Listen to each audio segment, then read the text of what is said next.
We're not going to have a ordinary sermon this morning. It's going to be a little split in two. Kind of the basis of the sermon today is kind of a talk about our trip to Kenya that we're doing soon. It's not just about the Kenya trip, but I wanted to just let you know that we're going to start off, and we're going to. This will be kind of a brief time to kind of talk about kind of global vision in a general, and then we'll kind of talk a little bit about this trip that we're doing. We've been talking about for a while, so you have a greater understanding of why we're doing it and what is going on with this trip. Now, I was going to try and embarrass you all to start and have you roll up your bulletins and look through it, but I thought that might just be a little awkward. But I want you to think about that. I know all of us know what tunnel vision is, but if you would roll up your bulletin, you kind of look through it, tunnel vision is that you have no peripheral vision. You only see what's centralized in front of you. Tunnel vision, according to Wikipedia, is the loss of peripheral vision with retention of central vision, resulting in a constricted circular tunnel-like field of vision. People like glaucoma have tunnel vision. They can only see just what's in front of them. I think figuratively, we all kind of know what tunnel vision is like. We get focused on our jobs and those who are graduating at seminary or even at school at the end of the year. Everyone else is kind of cut out because all you're focused on is what's in front of you. I can see smirks from some of the seminary people as well. That all you can see is just what's in front of you, and everything else is kind of put to the side. My wife would say I have tunnel vision when it comes to tasks. If she's trying to tell me to do something, as I already have something on my mind, she's like, "Did you hear me?" And usually I say, "No, I have no idea what you said. Just give me a second to finish what I'm doing, and then I'll get back to you because I can't do two things at the same time." So we get tunnel vision in that way as well. I think we also get tunnel vision when we have fear. We get so focused on what's in front of us that we can't see anything to the side. We can't see anyone around us. We just see the pain and the suffering. We see just what's in front of us, what we're fearing, and that's our eyes are just on those kind of things. I went to Rocky Mountain National Forest a couple years ago in Colorado, and there's this one part in this beautiful park where you kind of started driving up, and as you started driving up this hill, the road itself kind of narrowed, and it just kind of went up higher and higher and higher. And by the time I kept going up, I just realized like there was nothing on either side, and I just started to get really scared, and I just kind of focused on the road. And I every once in a while, if there was nobody behind me, I kind of slow down and quickly look around because it was so beautiful. And I think sometimes we get tunnel vision, we forget to kind of get our heads up and see that there's a beauty around us. We forget that there's something greater that's right in front of us. And I think that's kind of what tunnel vision is. I think about driving on a bridge. I'm thinking of the Tappan Zee Bridge, one of my favorite bridges to go over, but I always get scared when I go over it. I want to look and see the beauty of the river and everything around it.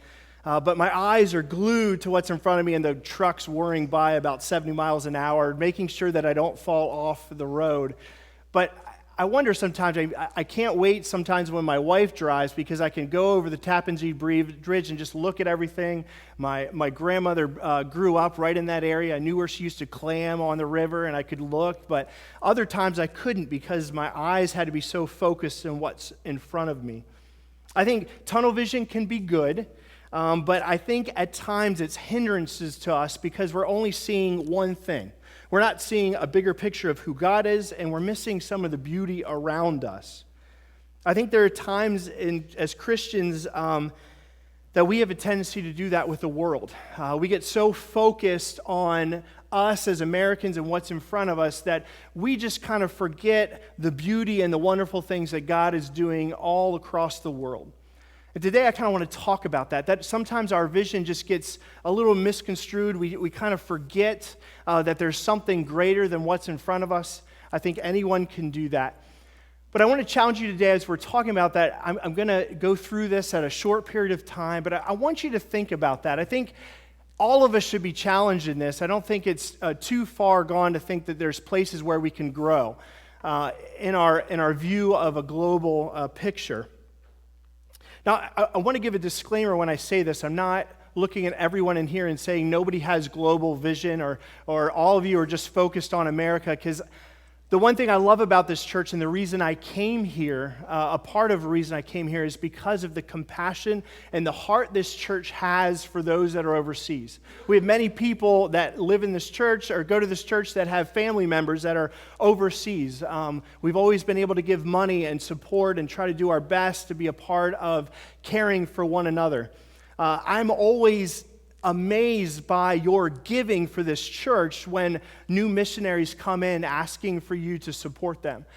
So I'm not saying to you that you have no desire or no understanding of what it is to have a global view, but I think we should always be challenged. You're going to learn more from me this summer, that I'll be preaching more this summer. And one thing I always want to do is I always want to raise our bar. I don't ever want to say that we just kind of settle with where we are. If we're doing well in something, it doesn't mean we stop. It means we continue farther. I think the same way with missions. We think, okay, we're doing these things and we feel like it's sufficient and it's enough. But I want to raise the bar. I want to challenge us. Are we looking at the sufficiency of what we see, or are we measuring it to what God sees? Is He sufficient where we are? So I want to challenge us, even if we're doing some or we're doing a lot, let's ask the Lord, let's work through this together. Let's talk to the Lord through our hearts and let Him kind of show us if there's areas in our life that we need to kind of open our eyes to see what God is doing, not just here, but to other places. Now, I want to take us through a person that has tunnel vision in this one period of his life, and that's Peter. I think if you look at Peter at this position, he's kind of has this tunnel vision into Israel, and God is trying to open his eyes to see something greater than just Israel, but what He's doing to the Gentiles in general. I think it kind of makes sense when you look at Israel in the beginning. From the beginning, God said to Abraham that I'm going to make you a great nation. And through that, you see this nation brought out of Israel. And that God says, I'm going to show my glory. I'm going to show who I am by you. Everywhere you go, if you're going to follow and be obedient to me, then you're going to allow me to be glorified through you, through these people and these people alone. Now, as you see, he says, as you go through the Old Testament, he kind of challenges us, and he tells the Israel people, be careful of those that are of other gods. Be careful of those that are unclean. Don't allow yourself to be a part of it. Don't marry other people of other gods, because he's trying to protect those people so they'll follow and be obedient. And as they go off into different places, less and less the God is not as glorified anymore. And what happens is Israel kind of falls away and kind of walks away from the Lord. Solomon marries many, many wives from different gods. And as you go on, the temple is destroyed. We get to a place where that glorification is kind of not totally halted, but halted in a sense. And then we get to where Christ comes in the picture. And so the glory is kind of still there, but not as great. It's not just on Israel, but now God is planning it not just from Israel, but now to the whole nation, to all the nations. And so Christ takes all the unclean of everyone and puts it on himself. Sorry, my daughter's, I think, trying to reach me again. Trying to put it on ourself.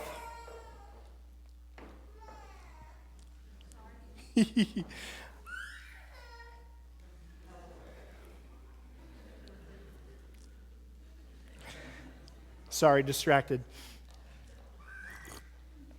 So when Jesus dies on the cross, from this time forward, he says, all is on me. I am the one that can now clean everyone. So when he dies on the cross, goes up and sits in front of everyone that is his disciples, he says to them, now when the Holy Spirit comes upon you, now you're going to go to all the nations. It's not Israel anymore. It's everyone. There's a greater thing that's happening here.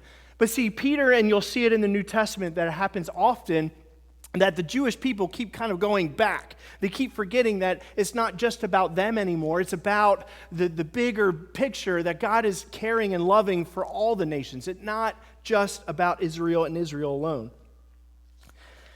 I want to take you through kind of a little bit of this passage to right before this passage where he talks about Cornelius. coming into the picture. And right on Acts chapter 10, it says Cornelius, right in this first section, Cornelius is a Roman citizen, a Roman centurion, a leader. He has 80 guys that he is in charge of.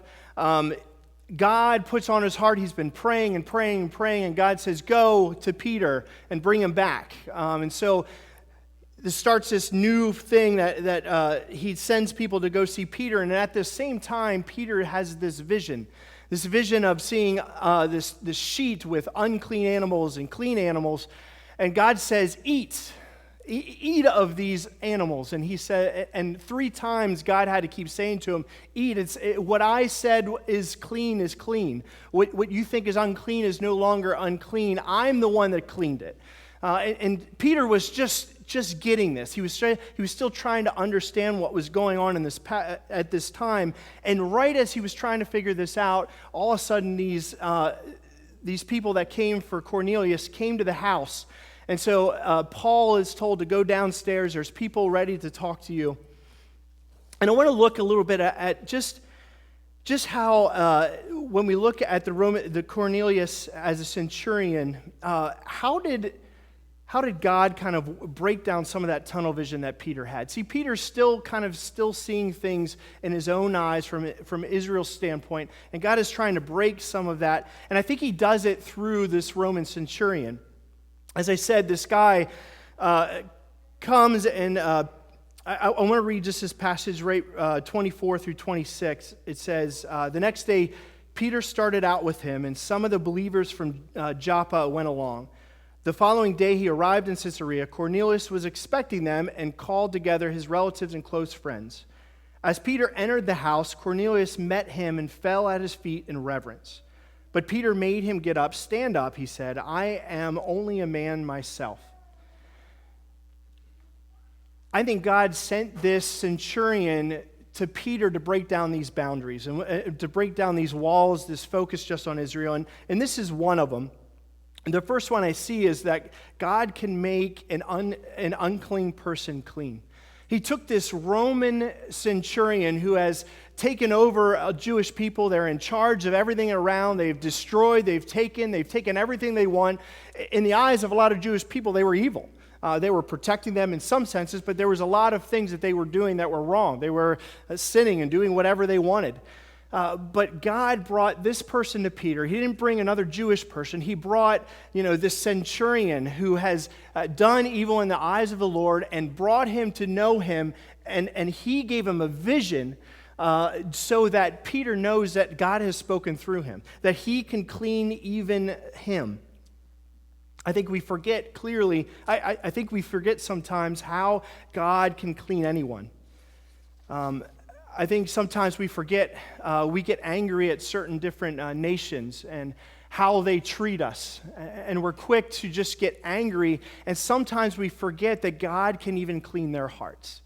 We get so kind of focused on anger and frustration, and I think we just forget that. I remember a couple years ago, I went to this lecture at Gordon Conwell, and this guy was saying what God was doing in the Muslim world, especially in West Africa, where Muslims are strong, persecuting the Christian church. And what was happening at this time is Jesus was showing up to Muslim professors all over the place, were all of a sudden getting visions in their dreams of Jesus coming to them saying, "Why are you persecuting me?"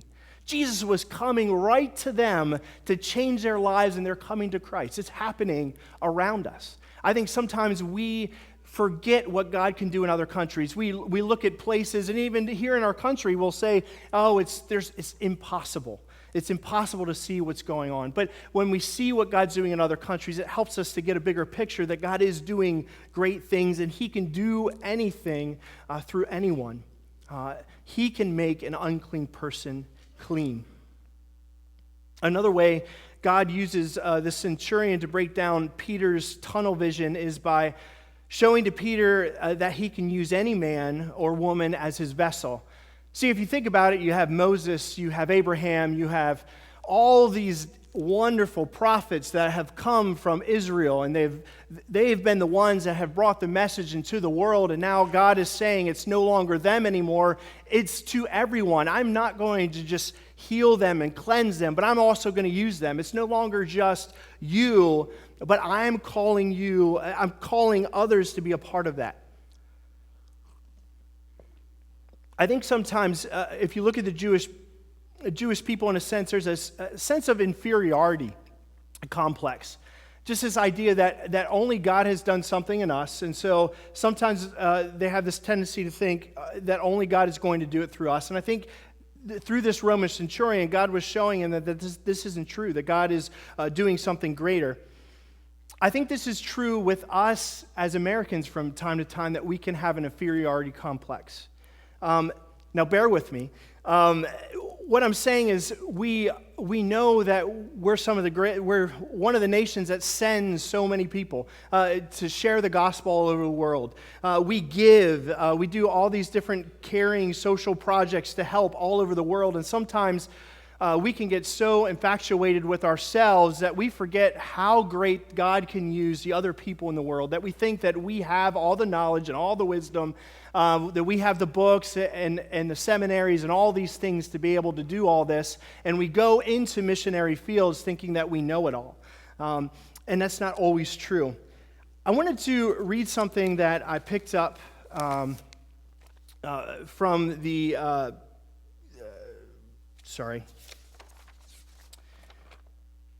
Key findings of Christianity in its global context it's from the 1970 to 2020, to the future.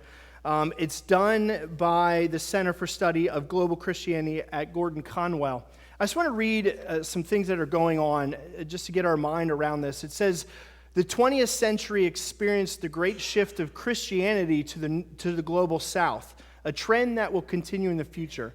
He talks about in this that it used to be America and Canada and Europe was the ones that were sending all over the world, and people were coming to Christ. And there's this huge shift now. Before it used to be, where are people coming to Christ in the Middle East, in India, and China? Well, that's no longer happening. It's changing. There's this change in Africa that's happening. It says over this 50-year period from the 70s on, each of the 6 major Christian traditions is expected to grow more rapidly than general population in the global south.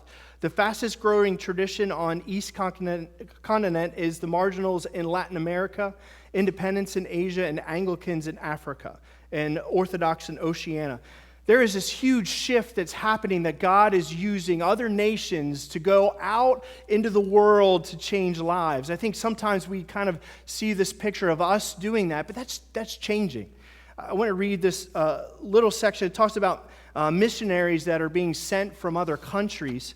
Right now, India is sending over 83,000 people from their country all over the globe right now. There's 20,000 from China. There's 6,000 or 7,000 from Nigeria, and it goes on and on. It is no longer just about America doing it alone, but it's all these other countries that are being a part of it.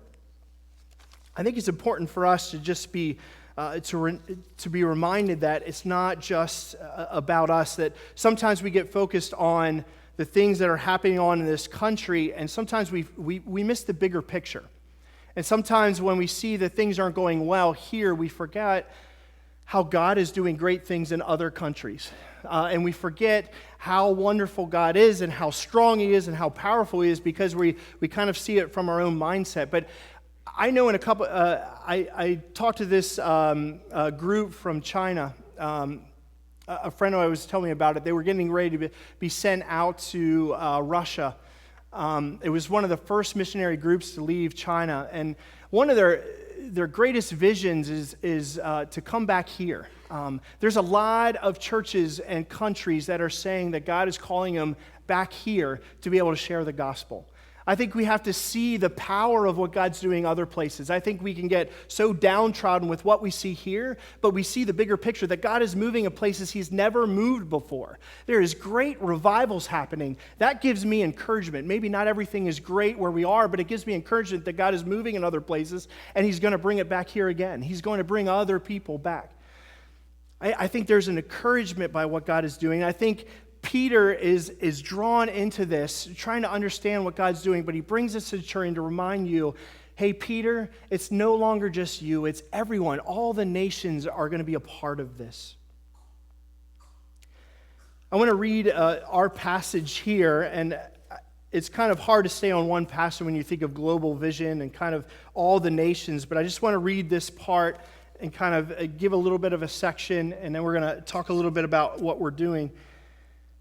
It says in verse 34, it says, "Then Peter began to speak. I now realize how true it is that God does not show favoritism, but accepts men from every nation who fear him and do what is right. You know the message God sent to the people of Israel, telling the good news of peace through Jesus Christ, who is Lord of all."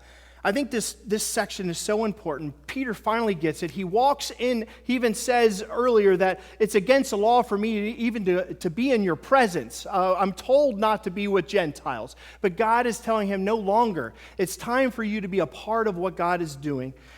And so you see this broken idea that Peter is finally getting where this nation is going.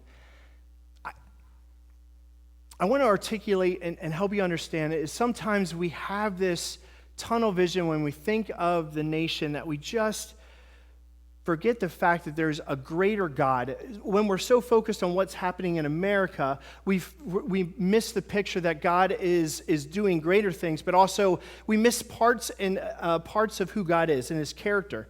I want to read this part from this book called When Helping Hurts. It's a book that we're going through for those who are going over to Kenya. And he talks about this great slum. It's one of the largest slums in all of the world. It's in Nairobi. If you look it up, you'll see pictures of it. And he's going in to this place to be able to preach. And he's got this great idea of talking about the sovereignty of God and how good God is through all these things, and he begins to sit down and talk to them, and they begin to pray before he gets to preach, and he gets time to listen to their prayers. Here's a couple of their prayers. Jehovah Jireh, please heal my son as he is going blind. Merciful Lord, please protect me when I go home today, for my husband always beats me. Sovereign King, please provide my children with enough food today as they are hungry. Steve Corbett says a little bit about this. I want to read what he says. He says, "As I listened to these people praying to be able to live another day, I thought about my ample salary, my life insurance policy, my health insurance, or my insurance policy, my health insurance policy, my 2 cars, my house. I realized that I do not really trust in God's sovereignty on a daily basis, as I have sufficient buffers in place to shield me from the most economic shocks. I believe that when these folks pray for the 4th petition of the Lord's Prayer, give us this day our daily bread, their minds do not wonder as mine so often does. I realize that while I have sufficient education and training to deliver a sermon on God's sovereignty with no forewarning, these slum dwellers were trusting in God's sovereignty just to get them through the day. And I realized that these people had a far deeper intimacy with God than I probably will ever have in my entire life." I think sometimes we, as I said, we have an inferiority complex. We think because we have all these resources, we look down on other people from other countries and even here. But there's so much we can learn from them. There's so much that God, if we go to other places and we read, we'll see that God is doing great things that can change and challenge us. We only see a little glimpse of who God is in this nation. But if you see him working in other nations, it's just amazing to see what God is doing. As you see in this place of Africa, if we go over there, we see where he's challenged in places that he wasn't over here. I know people my friends that went to China, when they came back, they were just so overwhelmed by how much stuff they had, and they were challenged by how the Chinese Christians live, that they knew that if they professed Christ that they could die. And there was a greater sense of urgency in them, and it challenged their faith to grow and to be more like Christ.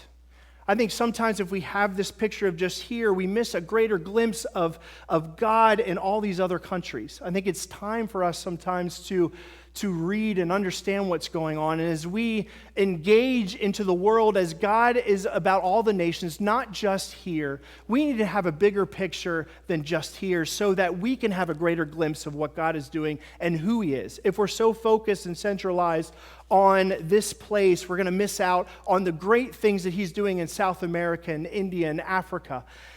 If we focus so much on ourselves, we're going to miss that God can teach us so much in other places than just here. My challenge today is just to look at your heart. Some of you understand that understanding of looking to other nations, and some of you don't. I have to confess, as I've been going through this sermon, I've been convicted. I'm convicted of the many people, not many, but the people that I support, that I don't support them in prayer, that I don't support them in other ways, that I don't spend time hearing and reflecting on what God is doing in other places. I'm so focused on what's here that I'm missing out on a greater picture of what God is doing. There's a bigger picture that is involved than just us in America.